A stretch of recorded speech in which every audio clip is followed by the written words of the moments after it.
මහා පරිමාණ සහල් නිෂ්පාදන ක්‍රියාවලියකදී එක් යන්ත්‍රයක සිට තවත් යන්ත්‍රයකට සහල් හෝ වී ගෙන යන්නේ මේ වගේ එලිවේටර් පද්ධතියක් මගින්.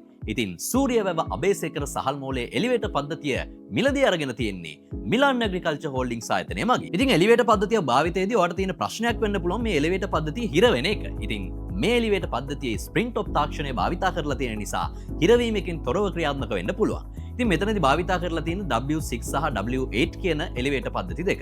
W6 පද්ධතියේ පැයකට ටොන් 4ත් 5ත් අතර ධාරිතාවයකුත් W8 පද්ධතියේ පැයකට ටොන් 7ත් 8ත් අතර ධාරිතාවයකුනුත් ක්‍රියා කිරීමේ හැකියාව තියෙනවා. ගියර් මෝටර් පද්ධතියකින් ක්‍රියාත්මක වන නිසා සහල් කැඩීමේ ප්‍රතිශතය ඉතාමත් අඩුයි. ඒ වගේම පවුඩර් කෝටඩ් බොඩි එක නිසා මේ පද්ධතිය මල බැඳෙන්නේ නැහැ. හැබැයි ඔබේ අවශ්‍යතාවය අනුව සුදු යකඩ හෝ ගැල්වනයිසිං වලින්ද මේ පද්ධතිය මිලදී ගැනීමේ හැකියාව තියෙනවා. තනින් තනින් කෑලි අරන් සවි කරනවට වඩා මිලාන් ඇග්‍රිකල්චර් හෝල්ඩින්ග්ස් ආයතනය මගින් එලිවේටර් පද්ධතිය මිලදී ගැනීමේ හැකියාව තියෙනවා. ඉතින් ඔබටත් එලිවේටර්ස් පද්ධතියක අවශ්‍යතාවය තියෙනවා නම් ටොන් 2 සිට ටොන් 50 දක්වා එලිවේටර්ස් මිලාන් ඇග්‍රිකල්චර් හෝල්ඩින්ග්ස් ආයතනය මගින් මිලදී ගැනීමේ හැකියාව තියෙනවා.